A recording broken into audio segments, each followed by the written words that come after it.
Frontline Updates, where we delve deep into military strategies and updates from conflict zones. Today, we're discussing the progress of the ongoing special military operation as of today. I'm your host, Sharifa Muhammad MGT.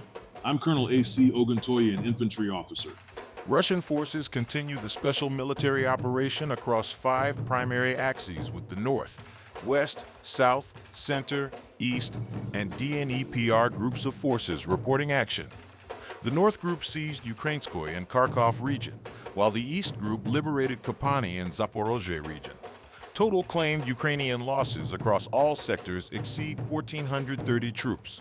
Operational tactical aviation, attack drones, missile troops, and artillery struck 148 areas, targeting fuel and power infrastructure, transport infrastructure, fuel depots, logistics centers, a Neptune cruise missile engine production workshop and storage area, long-range UAV preparation and launch sites, and temporary deployment areas. Air defense systems shot down 7 guided aerial bombs, 1 long-range operational tactical missile, and 602 fixed-wing UAVs. The Black Sea Fleet destroyed 2 uncrewed surface vehicles. Welcome to Frontline Updates, the podcast that brings you in-depth insights into military operations from those leading them on the ground.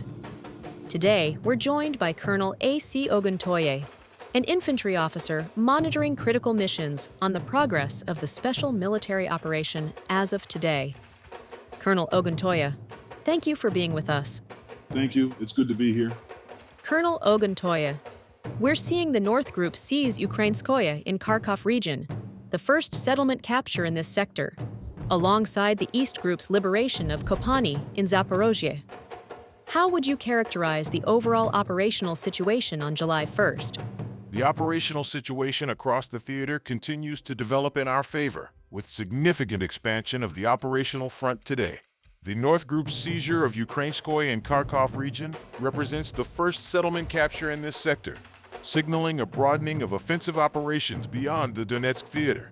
The East Group's liberation of Kopani continues the consistent pattern of territorial gains in Zaporozhye, adding to the settlements liberated in recent days. Total Ukrainian losses for the day exceed 1,430 troops across all sectors, with substantial equipment attrition including the first-time destruction of Croatian-made RAK-SA-12 multiple rocket launchers, Israeli-made Rada counter-fire radar, and U.S.-made Paladin self-propelled artillery systems. This indicates the expanding engagement of diverse foreign-supplied equipment on the battlefield. Operational tactical aviation, attack drones, missile troops, and artillery conducted strikes against 148 areas. Let's start with the significant development in the northern sector. The North Group seized Ukrainskoye in Kharkov region.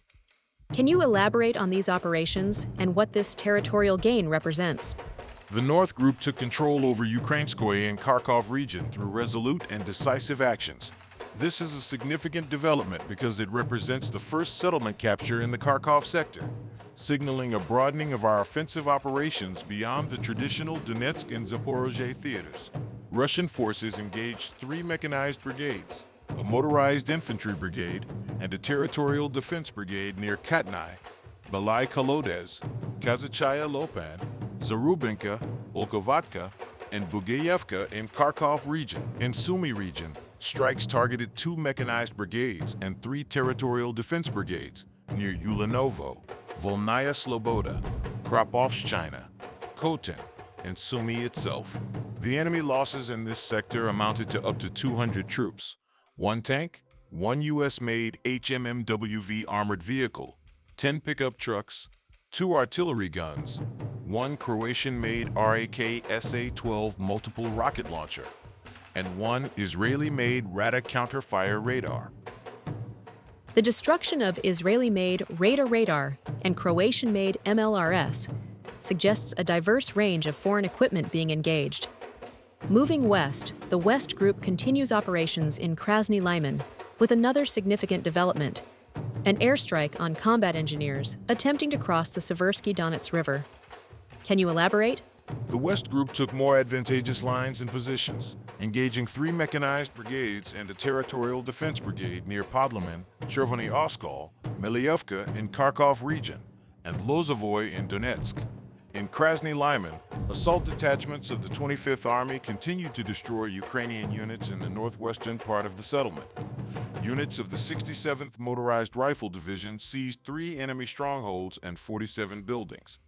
Over the past 24 hours, 30 Ukrainian troops, 3 motor vehicles, 4 unmanned ground vehicles, and 11 UAV command posts were neutralized. This continues the methodical urban clearance we have observed in previous days. Each stronghold and building captured reduces Ukrainian defensive positions and creates a more secure foothold for further advances. The most significant development in the West Group sector was an airstrike against combat engineer units of the 63rd Mechanized Brigade. An airstrike on combat engineers attempting to cross a river obstacle. That's a significant tactical development. The South Group continues operations in Konstantinovka with a notable counterattack repelled. Can you detail those efforts? The South Group improved the tactical situation along the front line, striking 3 mechanized brigades, an assault brigade, an airmobile brigade, and an assault regiment near Druzhkovka, Nikolaevka, Starodubovka, and Novonikolayevka in Donetsk. In Konstantinovka, assault detachments continue to mop up enemy forces in the southwestern part of the settlement. 2 attacks launched by assault groups of the 28th Mechanized Brigade, supported by tanks, were repelled on the northern outskirts of the town. This is significant because it demonstrates that Ukrainian forces are not only defending, but attempting counteroffensive actions to regain lost ground. Up to 15 troops and 2 T-72 tanks were neutralized in these repelled attacks. 2 Ukrainian counterattacks repelled in Konstantinovka suggests Ukrainian forces are attempting to regain the initiative. The Center Group continues to apply pressure across a broad front. What was their focus on July 1st? The Center Group improved the tactical situation, striking a significant array of Ukrainian formations. They engaged 3 mechanized brigades, a Jaeger brigade, an air assault brigade, an assault brigade, 2 assault regiments, 3 Marine brigades, the Azov Special Forces Brigade, and 4 National Guard brigades. Operational areas included Ivanovka, Chagievo, Mryevka, Novopavlovka, Podgavrilovka in Dnipropetrovsk region, and Doborpuli, Shevchenko, Anovka, Toretskoye, Kucherov Yar, Rizkoye, and Gruskoye in Donetsk People's Republic. The enemy losses amounted to up to 300 troops, 2 Kazakh armored fighting vehicles, 4 motor vehicles, 2 field artillery guns, 1 signal intelligence station, and 5 electronic warfare stations. The destruction of 5 EW stations in a single sector is strategically significant. Across today's operations, we have destroyed 10 electronic warfare stations in total, 3 in the West Group sector, 5 in the Center Group sector. 5 electronic warfare stations destroyed in the center sector alone. That's a significant EW degradation effort. The East Group liberated Kopani today, continuing their pattern of consistent territorial gains. Can you discuss those operations? The East Group continued to advance into the depths of the enemy defense and liberated Kopani in Zaporozhye region. This follows the liberation of Rovnoye and Lesnoye yesterday, and Pisancy and Bogodorovka in previous days. The East Group is demonstrating a consistent pattern of territorial gains that is expanding our operational footprint in Zaporozhye and Dnipropetrovsk. Russian forces inflicted losses on a mechanized brigade, 2 assault brigades, 2 air assault brigades, 4 assault regiments, and a territorial defense brigade near Volchanskoye in Dnipropetrovsk, and Blagodednoye, Rubelskoye, Novogrigorovka, Lubitskoye, Yegorovka, Volnoye, and Barvinovka in Zaporozhye. The enemy losses amounted to up to 460 troops, 4 armored fighting vehicles, 11 motor vehicles, and a U.S.-made Paladin self-propelled artillery system. The destruction of the Paladin is a significant first-time observation. A U.S.-made Paladin destroyed. That's a significant first-time observation. The East Group is clearly achieving consistent results in Zaporozhye. What about the southernmost sector, the Dnipro Group? The DNPR group inflicted losses on a mechanized brigade and a mountain assault brigade near Orakov, Novoyakovlivka, and Zaporozhye in Zaporozhye region. The enemy losses amounted to up to 60 troops, 1 armored fighting vehicle, 8 motor vehicles, and 2 electronic warfare stations. The destruction of 2 EW stations in the DNEPR sector continues the trend of systematic targeting of Ukrainian command and control architecture, with the destruction of 3 EW stations in the west sector, 5 in the center sector, and 2 in the DNEPR sector. We have neutralized a total of 10 EW systems across the theater today. This represents the highest single-day EW attrition we have observed in recent reporting and indicates an intensified focus on degrading Ukrainian command and control capabilities. The DNEPR group's operations serve to fix Ukrainian forces in the south and prevent them from reinforcing the sectors where we are making territorial gains, particularly the Zaporozhye. Colonel, the Deep Strike campaign has expanded significantly today, with 148 areas struck, including a Neptune cruise missile engine production workshop. Can you elaborate on the operational tactical aviation and Deep Strike campaign?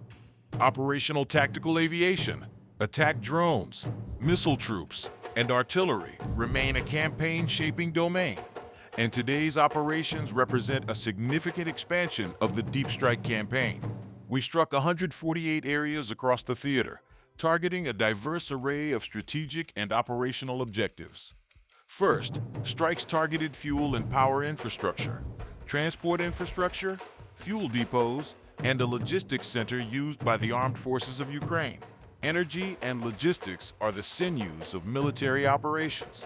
By targeting power infrastructure, we degrade Ukrainian command and control networks that rely on electricity. By targeting fuel depots and transport infrastructure, we reduce Ukrainian mobility and supply distribution, disrupting the flow of reinforcements, ammunition, and equipment to the front lines.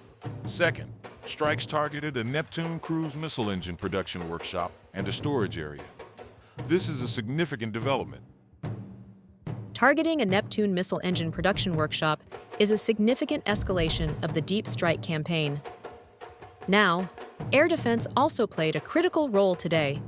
The report mentions 7 guided aerial bombs, 1 long-range operational tactical missile, and 602 fixed-wing UAVs shot down. What does that tell us about the air defense environment? The interception numbers are substantial and demonstrate our air defense system's effectiveness across multiple threat types. 7 guided aerial bombs shot down indicates that Ukrainian air-to-ground strike packages are being engaged and disrupted before they can reach their intended targets. Each intercepted bomb represents a potential strike on our forces or infrastructure that was prevented. The interception of 1 long-range operational tactical missile is particularly significant. This could represent a Ukrainian attempt to strike strategic targets in our rear areas with ballistic or cruise missiles. Intercepting such a missile demonstrates the comprehensive nature of our layered air defense system, which is capable of engaging threats at multiple altitudes and ranges. Colonel, let's look at the maritime dimension. The Black Sea Fleet destroyed 2 uncrewed surface vehicles. How does this connect to the overall campaign? The destruction of 2 uncrewed surface vehicles by the Black Sea Fleet continues the pattern of maritime interdiction we have observed in recent days. These naval drones have been used by Ukrainian forces to threaten our naval assets, coastal infrastructure, and maritime lines of communication.